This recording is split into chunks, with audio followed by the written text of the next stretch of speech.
Happy New Year to everyone, and That way I won't have to jump down. Happy New Year, everyone. Happy New Year. Happy New Year. Happy New Year. He was telling me Call to 45 order the minutes. Finance Committee meeting for January 5th, 2016. As we get ready to get started, we will yield the floor at this time to our mayor, who will make a presentation at this time.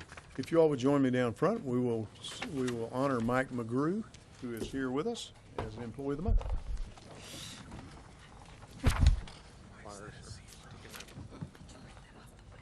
Watch your step there, because that wire's sticking up a little bit.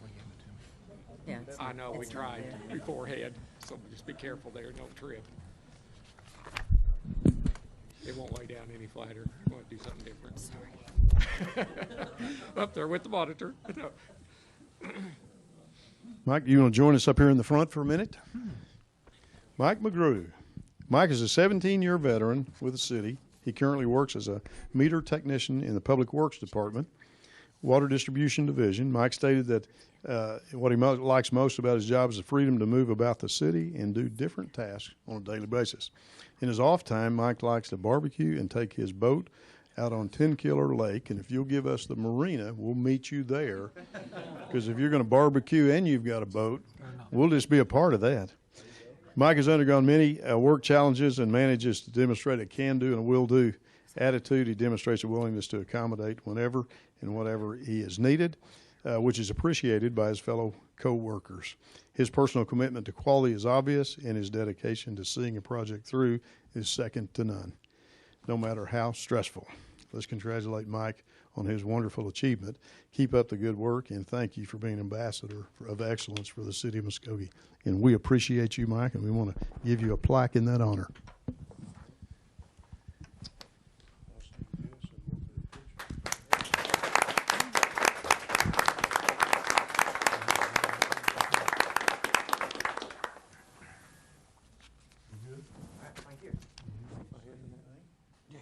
You don't have to.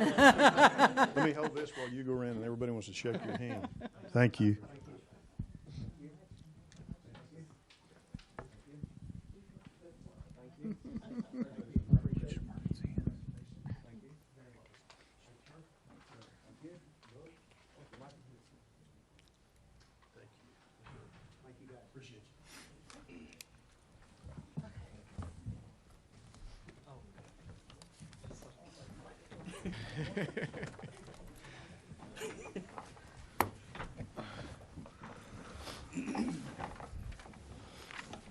All right, item number 1, please. Consider approval of the Finance Committee minutes of 12/8 of 2015.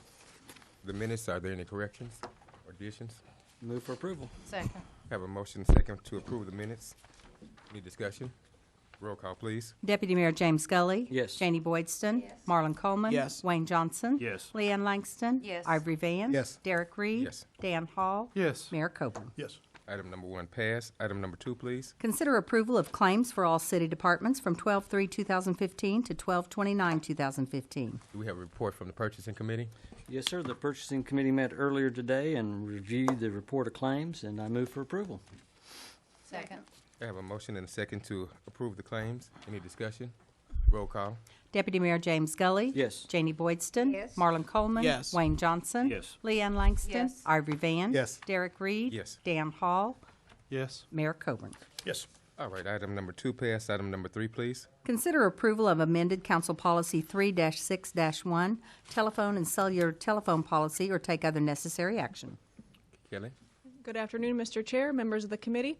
I wanted to bring this policy forward. Actually, Mr. Brown had requested that this policy be amended.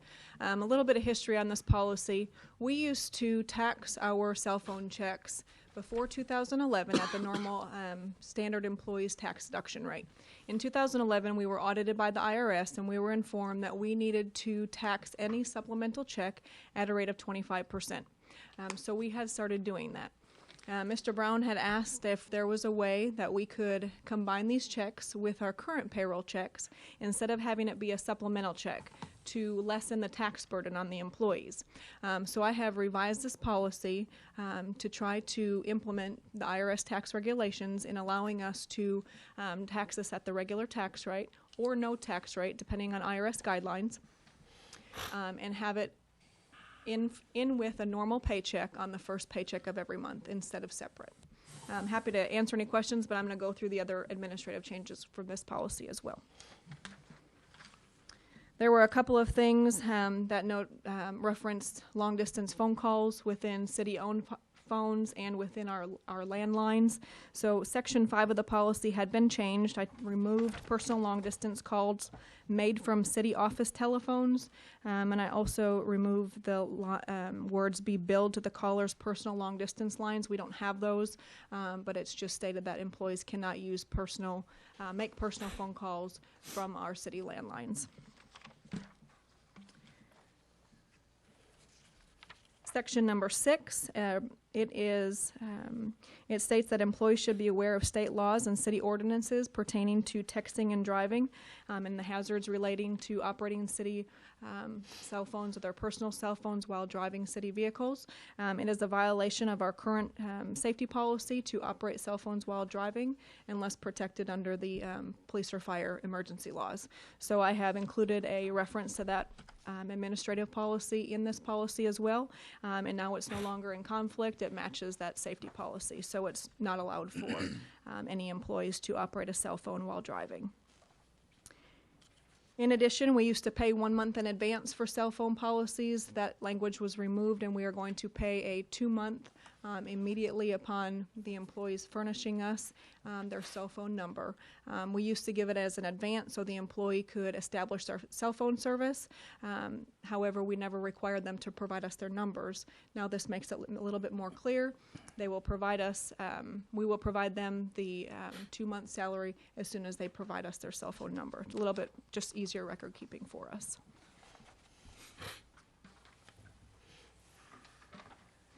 And then again, we changed the language to allow for the IRS taxation of this cell phone, the cell phone check. I've referenced the defensive driving policy in here. Changed, of course, the city attorney and the interim city manager in this policy. Happy to answer any questions you might have. The only question I have, Ms. Pluckett, is when you stated that you'd be you said something about pending the IRS guidelines. Yes, sir. In terms of consolidating those payments, when will we know from them if that's appropriate? It seems under the IRS guidelines and notices that were sent out that we do not have to qualify this as a fringe benefit, which means we do not have to tax that. I'd like to have further opportunity to review that, ensure the city attorney's office agrees with me in regards to that, but it's my opinion from reading the opinions on the IRS website that it does not need to be taxed. Any additional questions? Move for approval. Second. I have a motion and a second. Further discussion? Roll call, please. Deputy Mayor James Scully. Yes. Janie Boydston. Marlon Coleman. Yes. Wayne Johnson. Yes. Leanne Langston. Yes. Ivory Van. Yes. Derek Reed. Yes. Dan Hall. Yes. Mayor Coburn. Yes. Item 3 passed. So item number 4, please. Consider approval of an ordinance and joined your agreement amending the employee retirement system defined contribution plan for the city of Muskogee, providing for severability and declaring an emergency, or take other necessary action. Thank you again, Mr. Chair, members of the committee. This ordinance and joint agreement was completed as a request from the council in regards to making the interim city attorney fully vested in the retirement. This would be needing to be declared an emergency effective January the 1st, 2016. No other changes were made. Move for approval. Second. I have a motion and a second. Any further discussion? Roll call, please. Deputy Mayor James Scully. Yes. Janie Boydston. Yes. Marlon Coleman. Yes. Wayne Johnson. Yes. Leanne Langston. Yes. Ivory Van. Yes. Derek Reed. Yes. Dan Hall. Yes. Mayor Coburn. Yes. Item 4 Thank you. passed. Item number 5, please. Receive update on the Muskogee Police Department Body Camera Project and Community Resource Officer Project, or take other necessary action. Chief Districts.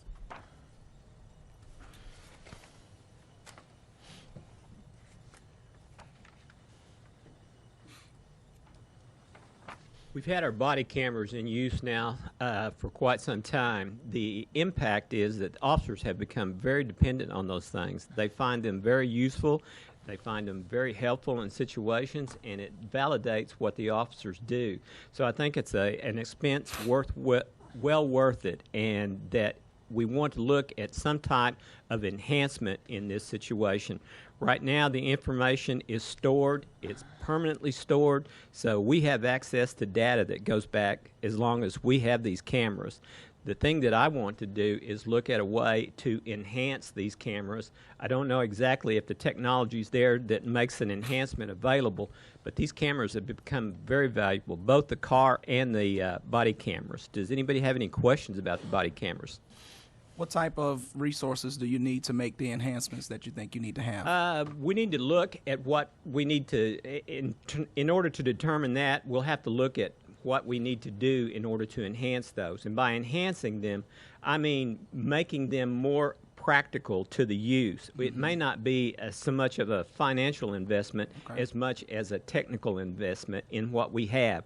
So we're going to look at that, and as time goes on and as technology gets better and better, when we first started looking at cameras, we started about 4 years ago.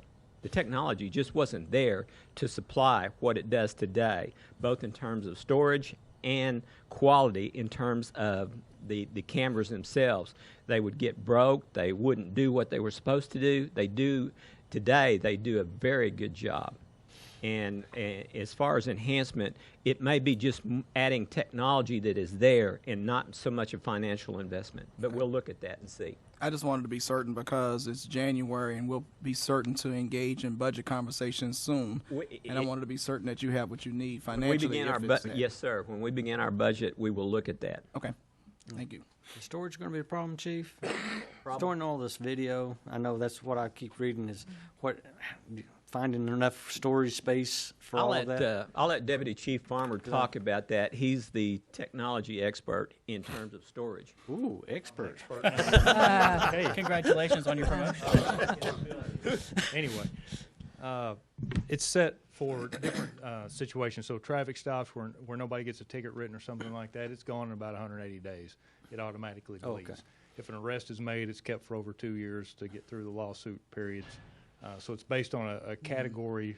When I record a video, I dock the camera, I select what category it is, and based on our behind the scenes in the software, it knows how long to store that video. Certain things like use of force, they're permanently kept. If it's an internal investigation or that kind of thing, something important, really important like that.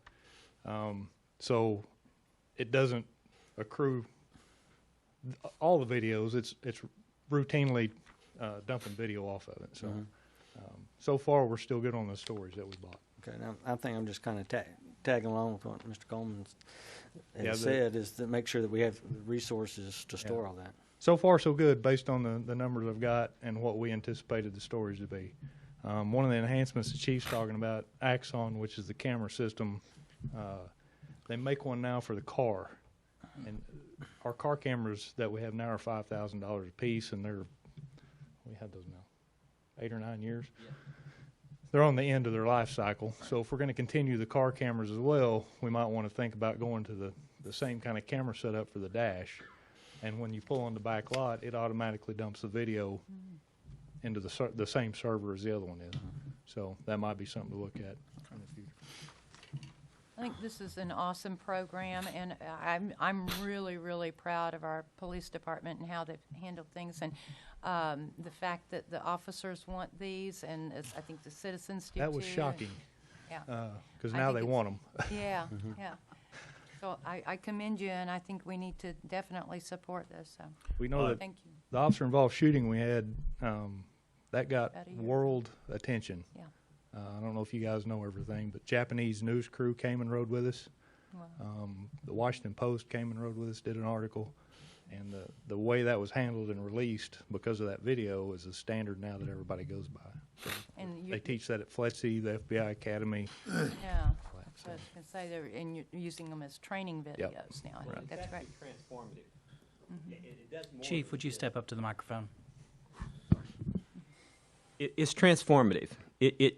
It can change an officer's perspective, and it can change the community's perspective as well. So it has the ability to transform what we do and enhance our relationship with the community. So it is transformative in that regard. I would really like to thank the Muskogee Foundation because without this, the cameras would not have been possible, and the foresight for our police department to look at the possibilities of cameras, and then to go to the foundation and for them to fund this project, and then for that instance at that time, I mean, somebody was watching out for the city of Muskogee, and I'm very, very thankful for this community, and it's enhanced the ability of our police officers. It's enhanced the ability of our community to see the openness of our police department.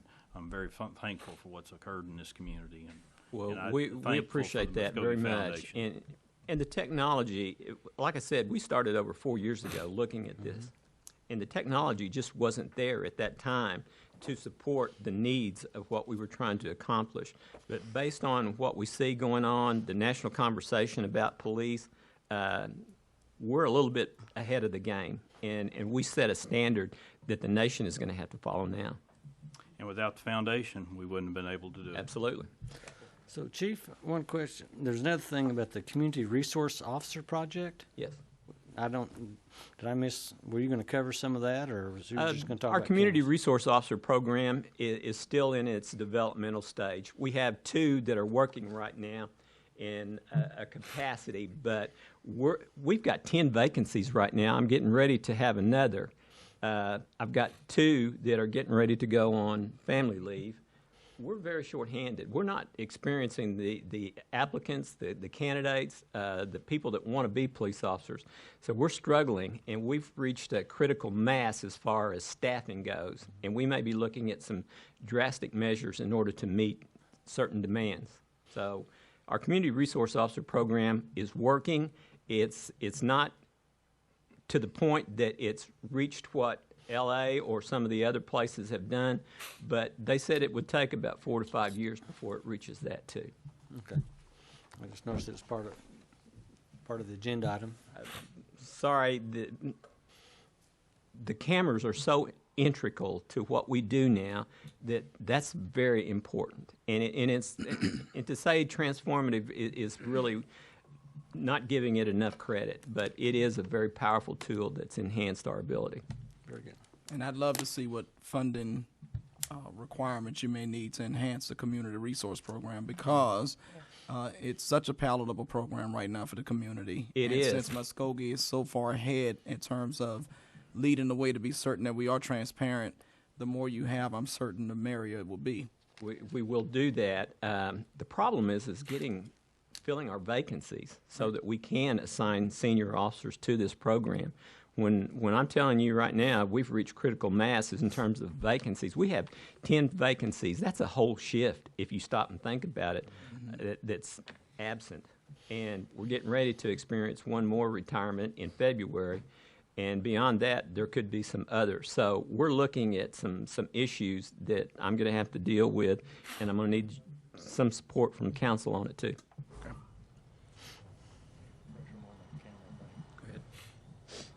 Just want to remind you on the cameras, it's a 5-year project. Forgot to talk about that. We're 1 year into it. And at year 2.5 and at year 5, we get a free camera. That's part of the package. So if there's the latest, greatest technology out there, we'll get the latest and greatest when it comes out at the year 2.5 and the year 5 mark. So just don't know if you remembered that or not. So. Yep. Thank you. All right, thank you. Item number 6, please. Consider approval to surplus old and antique fire equipment, hand tools, and so on, and donate to the Three Rivers Museum. Chief Tatum. Chairman, committee, a couple months ago I went and visited Sue Talbert at Three Rivers Museum, and I kind of talked back and forth and told her some of the equipment we had, showed her some pictures, and she was tickled to death to get those items. They range from some old nozzles to some wooden ladders, an old 15-minute SCBA pack, so on and so forth. I think would be a fantastic addition to the Three Rivers Museum. This is equipment that we haven't used in years, and I think this is a good avenue for this equipment to go to. Well, Chief, I don't see your picture on this page. I was thinking the same thing. Sorry.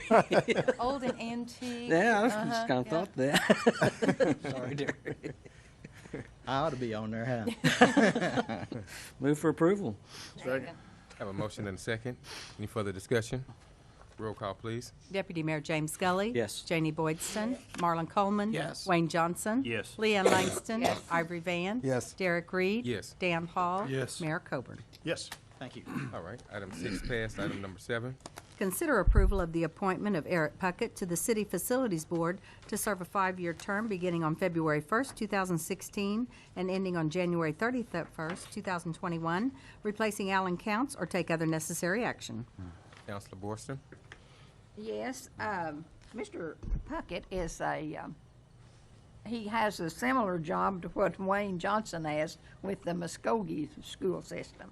And so, and if you read his application here, you know, Mr. Johnson knows about facilities, and this gentleman does too. And I recommend him to be on the Facilities Board. Is that a motion? That is a motion. Second. Second. We have a motion and a second. Any further discussion? Roll call, please. Deputy Mayor James Scully. Yes. Janie Boydston. Yes. Marlon Coleman. Yes. Wayne Johnson. Yes. Leanne Langston. Yes. Ivory Van. Yes. Derek Reed. Yes. Dan Hall. Yes. Mayor Coburn. Yes. Item number 7 passed, and that was the final item, so this meeting is adjourned. We'll now call to order the Public Works Committee meeting. Item number 1, when you're ready, Pam. Consider approval of Public Works Committee minutes of 12/8/2015. Any additions or changes? Move for approval. Second? A motion and a second. Any discussion? Roll call.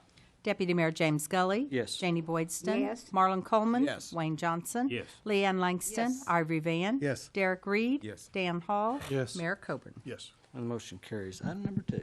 Consider approval of a resolution declaring the property at 3614 Oklahoma Street as surplus property and authorize the sale of the property to William Hull in the amount of $363 or take other necessary action. Mr. Root.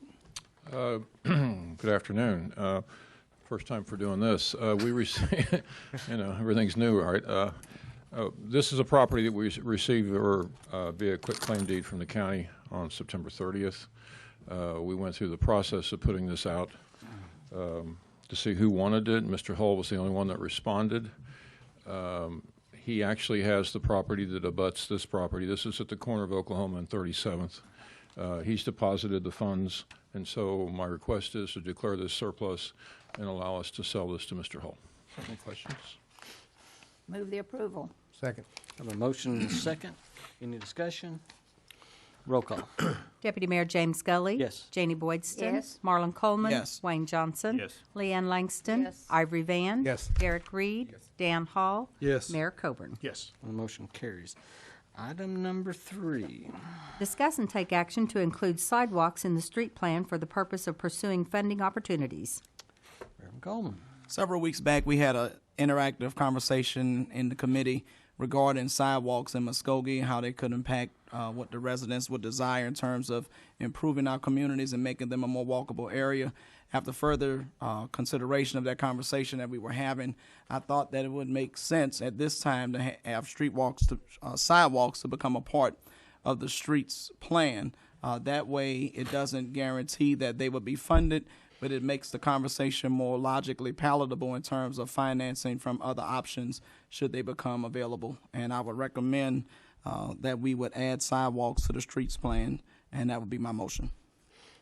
Mr. Tucker, how would Councilman- that go forward?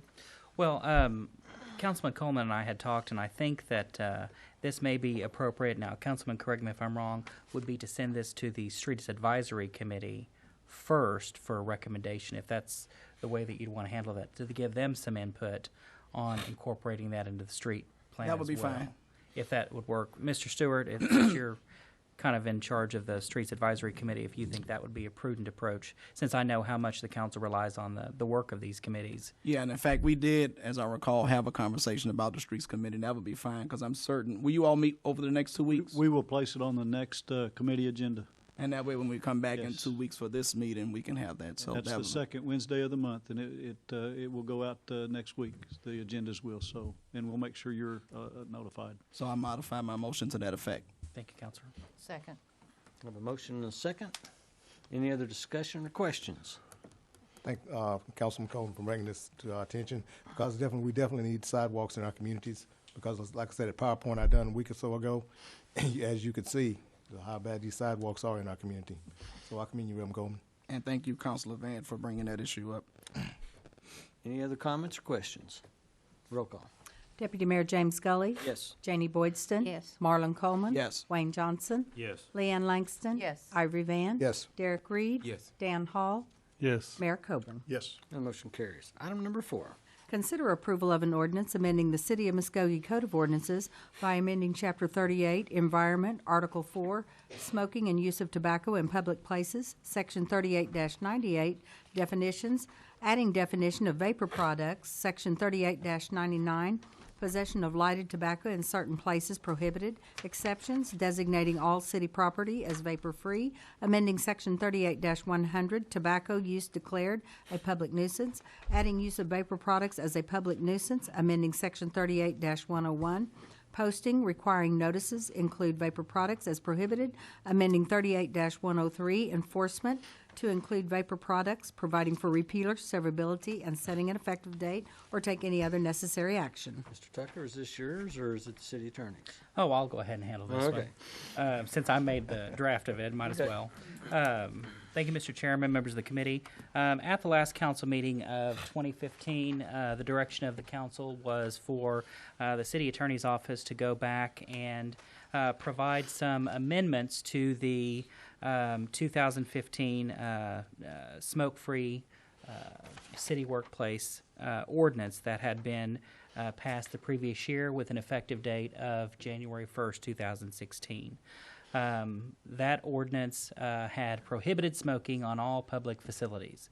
The directive that was given at the last council meeting was to now include the use of vapor products on all city property, obviously exclusive of rights-of-way and city streets and things of that nature, but in particular public property, parks, city buildings, and things of that nature.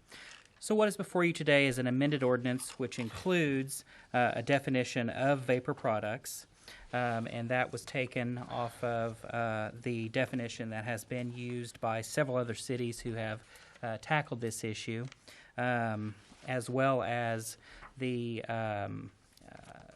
executive order that was given by the governor as it relates to the prohibition on state property.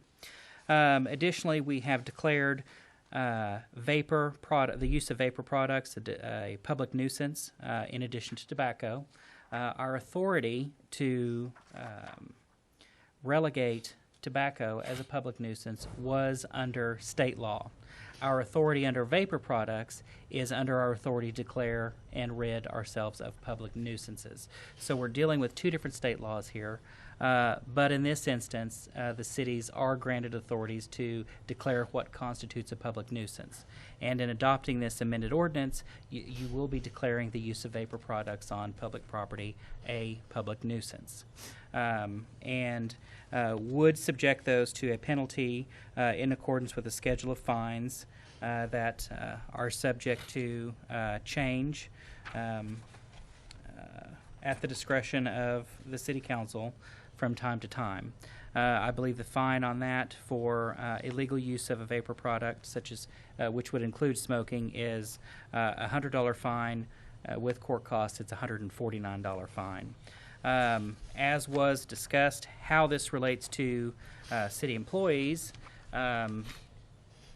under rules that have been determined by the Public Employees PERB, the Public Employees Resource Board, which is the board that takes up union issues, has determined that prohibition of smoking and other types of lifestyle choices on public property are issues of negotiation. So though we've determined that this, if this passes, that this would be something that is prohibited on city property, we would of course need to move forward in this year's negotiation to ensure that that does come up in the contracts for our three unions. Now of course it would apply immediately to members of the public who come into public buildings, and also to members of the non-uniform unions who, by our authority granted to them by ordinance, have to comply with ordinances that are adopted by the city, I believe, Kelly, with 10 days notice. Is that right? So the only entities that would require negotiation would be police and fire as it relates to this. Happy to answer any questions, but I recommend approval. So, May I ask a question? Okay. So the ban on smoking has gone into That's in effect effect. as of January 1. And then So the negotiate. only thing we're really addressing today is the use of vapor products. Would Correct. they have the same exclusions as the smoking, or would that be a separate deal? The exclusions listed in section 38-99. Well, that says lighted tobacco. That's why I'm wondering if No, it would that be. would not Okay. have anything to do with the vapor products, because those were the exclusion that were granted by state law. And Okay. that was the reference that I was making, that part of the authority that we have to regulate smoking is granted by state law. Right. The authority that we have to regulate vapor is under a separate state law that allows us to declare and regulate nuisances. Okay. Okay. So therefore, they would not have any exceptions. Is that correct? Correct. Okay. Correct. I just wanted to be sure I was straight on that. And this ordinance would have no application to private businesses such as the ordinance would for smoking. Gotcha. Okay. Yeah. Only for city property. All right. Thank you. any other questions or discussion? I'll make a motion that it be approved. Second. Got a motion and a second. Any other discussion or comments? You know, I've got a comment. The new vapor products have helped a lot of people that have tried to quit smoking, and it has helped them to quit smoking. But I think it's very good for the council to move forward with declaring this a nuisance, because not only does it affect them that are, because it is in a public area, and it's causing a nuisance to those that are in the surrounding area. But I do acknowledge, and I think the council acknowledges, that it can help those that are trying to quit, that it can be an area that can help. But it's very important that we declare this a nuisance, because it is affecting other people besides just them. Got a motion and a second. And if I may say one other thing, just to clarify so that there is no issue as to where I can or can't vape, this ordinance will require the posting of no vaping signs as well, so that it will be clear to members of the public who are entering city property where they can or cannot vape. So that'll be another issue that will help with the clarity of this as we move forward with it, if it's passed. Anything else? Roll call. Deputy Mayor James Scully. Yes. Janie Boydston. Yes. Marlon Coleman. Yes. Wayne Johnson. Yes. Leanne Langston. Yes. Ivory Van. Yes. Derek Reed. Yes. Dan Hall. No. Mayor Coburn. Yes. And the motion carries. Item number 5. Consider approval of lowest and best bid from the Warefeather LLC in the amount of $700,460 for the Muskogee Downtown Gateway projects, or take other necessary action. Mr. Garvin. Mr. Chairman, members of the committee, this project originally came out of the AIM committee. It was a recommendation by them, and to get the project started, Sparks Reed, an architect firm, was hired to design the gateways. And if you remember back, it's been several months ago now that the City Council did approve the design and location of all the gateways.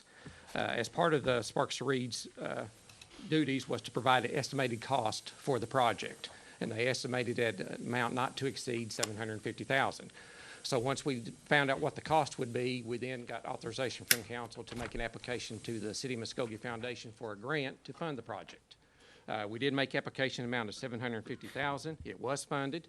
It was over a 2-year period. It was $325,000 for year 1 and $425,000 for year 2. So once we got the funding, the next thing was to go out for bid. We did go out for bids. However, all the bids we received exceeded the budget amount. So we end up rejecting all the bids. We then asked the architect to go back and revise the scope of work and add some alternates to the bid packet. And a couple of the reasons for the high bids was, one, the contractor stated that because we originally bid it out, doing it over 2 phases affected the cost.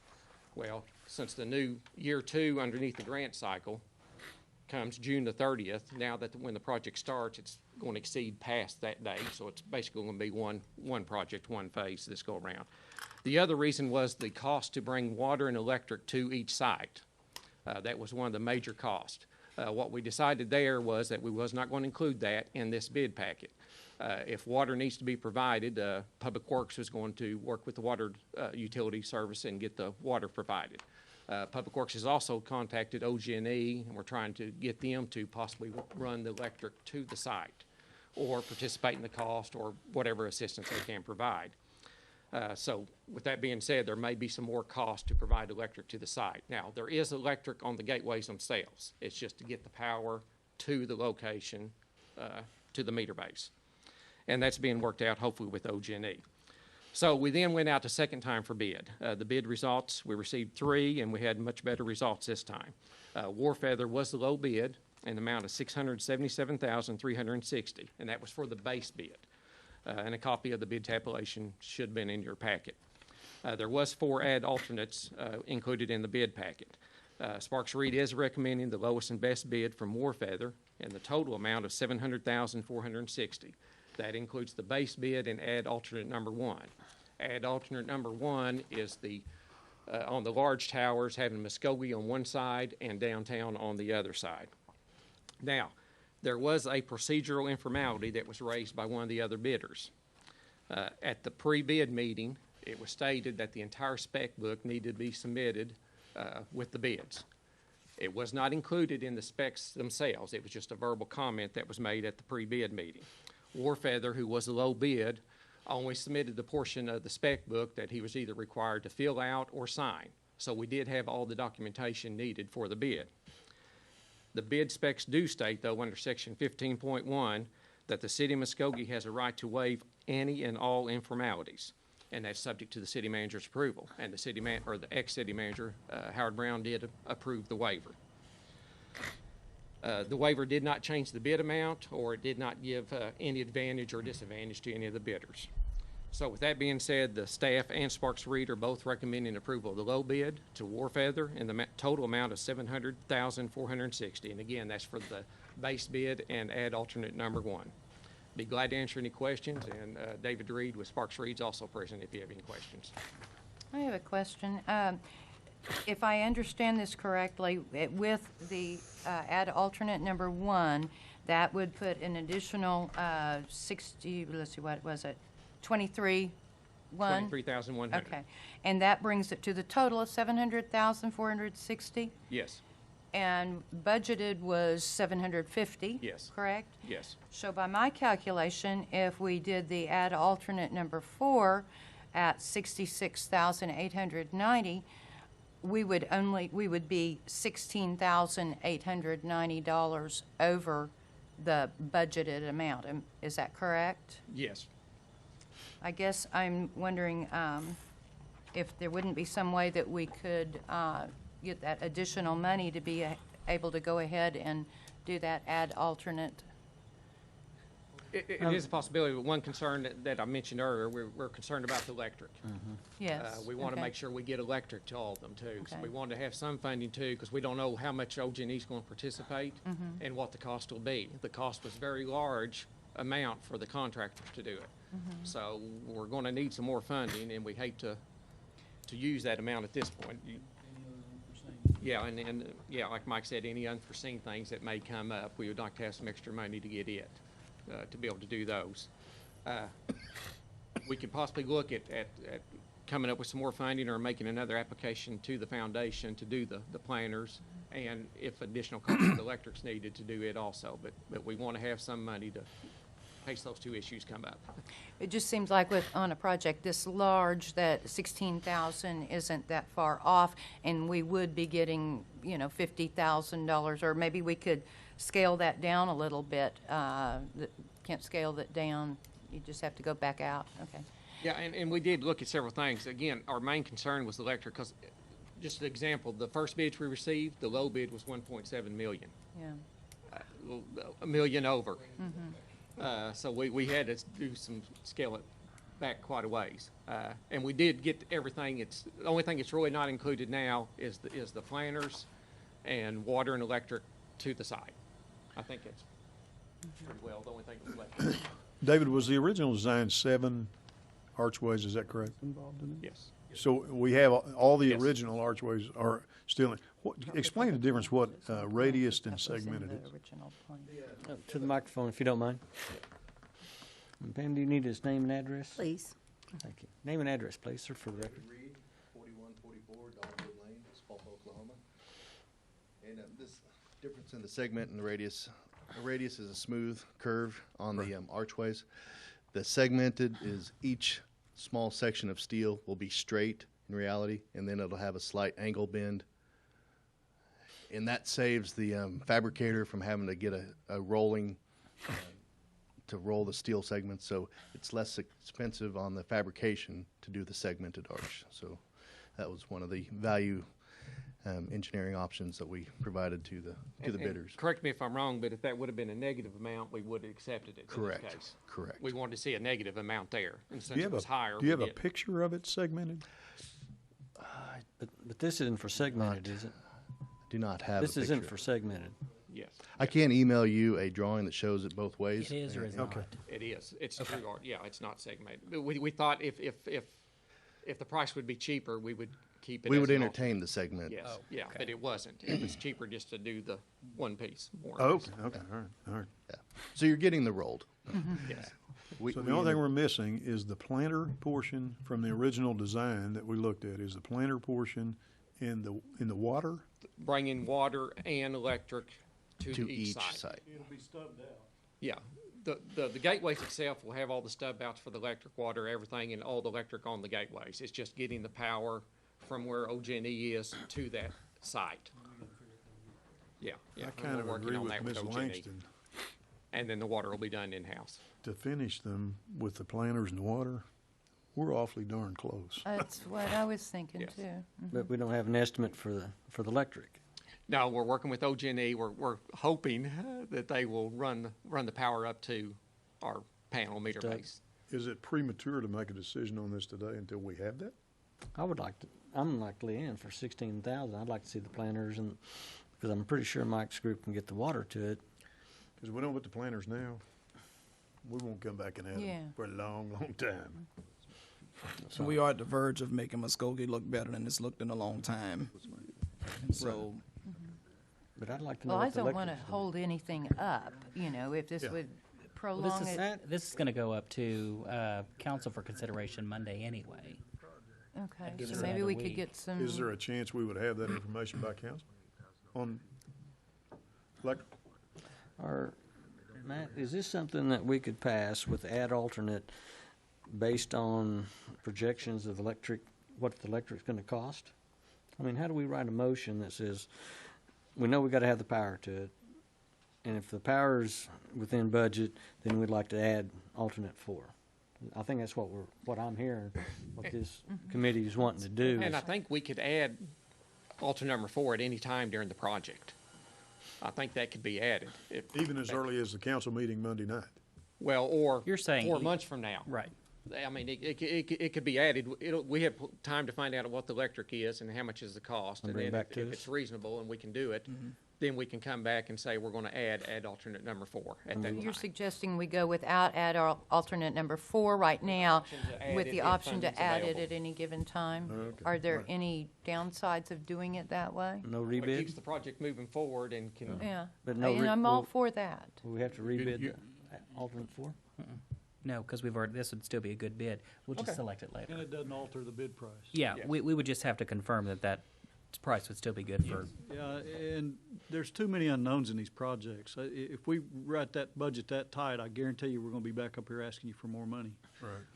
It just works that way, Murphy's Law. So the motion should probably be to approve with the option to add alternate 4 at a later date if necessary. Base bid, alternate number 1, and the option for number 4 at a later date. So moved. Second. Got a motion and a second. We all pretty clear on this? Roll call. Deputy Mayor James Scully. Yes. Janie Boydston. Yes. Marlon Coleman. Yes. Wayne Johnson. Yes. Leanne Langston. Yes. Ivory Van. Yes. Derek Reed. Dan Hall. Yes. Mayor Coburn. Yes. Motion carries. I've got one speaker, Reverend Roger Cutler. Chair recognizes you, and I need your name, address, and you'll have 3 minutes. Mr. Chairman, and to this council, it's a dangerous thing to give a preacher a mic and limit him to 3 minutes. But I promise I'm going to yield back some of my time.